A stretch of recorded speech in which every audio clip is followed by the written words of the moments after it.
Hello guys and gals, Raybon here. In a world full of predictable, mass-produced media and algorithmically tailored music, it's very hard to find something unique to listen to that doesn't sound like anything else on the market. Now, if you're trying to find that, well, my friend, you have found it. I present to you Jolt Jacket by EHIOROBO. I think that's how you pronounce it, I don't know. EHIOROBO is an artist and vocalist based in Jersey City, New Jersey that typically fits under the umbrella of R&B music. He has collaborated with artists like Flamingo System and has also been featured on labels like Majestic Casual and Monster Cat, with the latter having released a few of his most popular songs, some of them being collaborations with the aforementioned Memba. He has released 5 albums, one of which being a collab album with the aforementioned Flamingos as the duo Bliss Station, and 2 others being under the sort of Gamble alias that he uses occasionally. However, I'll be talking about his 3rd album, Jolt Jacket. Jolt Jacket is a project by EHIOROBO released in December of 2021 that is very unpredictable. It's very unique. Its range of sound amazes me, and how well he's been able to blend sounds like this with sounds like this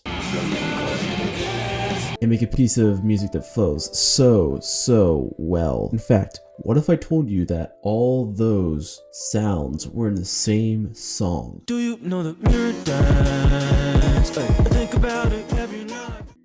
Now, the album starts off on a high note with Fusion Bazooka, which starts off pretty mellow, but then gives us a taste of what's come, with that being a collage of sound and noise that EHIOROBO somehow transforms into good, that's not the word, great music, all in a kind of, indie rock aesthetic in the second part. After that, we got a transition piece by the name of The Underpass, in which there are 3 in the album. The transitions, or skits if you want to call them, really fit the album well and feel like they can stand alone pretty decently, especially the second track, which has very quotable moments like Lil Jon said it best, "Turn down for what my fella." But anyways, after that we got the song Molotov and Schitt's Creek, the former of which having a repeating structure that really sheds a light on Ehi's jazzy vocals, which elevate the album higher, as well as Schitt's Creek, which follows a similar structure to Fusion Bazooka, but opting for more of a eclectic and more of a electronic bass approach at the end.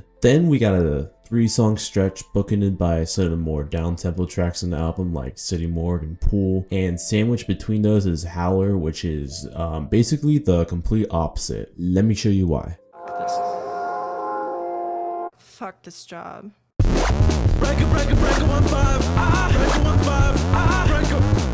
Howler is one of the most unique songs on the album, with its massive kicks that just start coming at you, pounding at you, as well as some fast break beats and bass scratches, which are all sounds which really shouldn't go together, but he makes it go together, which is also something that is done repeatedly so well throughout the album. I'm pretty sure I already said that. Following that, we got a couple more down-tempo duets, one with Issa Reyes called Fun and Torture, and the other being Tremors with Anija, the latter of which is actually one of my favorites off the album. Next, we got a skit with Big Plastic Boxes, and then we are immediately bombarded by Caramelize, which is my personal favorite off the album. The indie rockish approach, along with the super catchy vocal melodies, really makes the song stand out off of the project. Personally, its energy stands out on a project that already has so much energy and risks taken on it, if you know what I mean. Kicking off the last third of the album, we have a very glitchy and chiller track for the album standards with Bad Egg, and probably the song with the best transition of the album with Sky Road. Following that, we have Vogue Campus and Mirror Tools, the former of which follows a bit of the same structure as Sky Road, and the latter of which being one of the most riskiest songs off the album, with the really out there detuned synths that just come attacking at you, and also the spanning of kicks and other percussion throughout the track, combined with Ehi's vocals again. But he makes it work.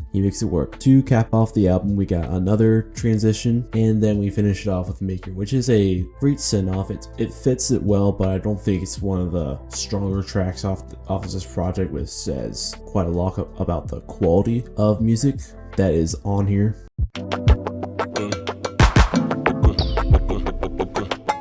Anyways, here's my track by track ratings. I really have not heard a project that combines all the sounds that he is able to do on this project and still find coherence and still flow really well. This is one of the best aspects of the album, as you notice that this guy took risk after risk after risk after risk after risk after risk after that almost no one else would dare take in this day and age of just retention based music. So yeah, I've known about this for about 3 years and still haven't really found any really music that is similar to this. It still feels like a breath of fresh air, even if after I come back to it occasionally, it still feels new and energetic and novel. So with that, I will be giving this project a 93 out of 100. Someone's gotta do something about these budgets around here.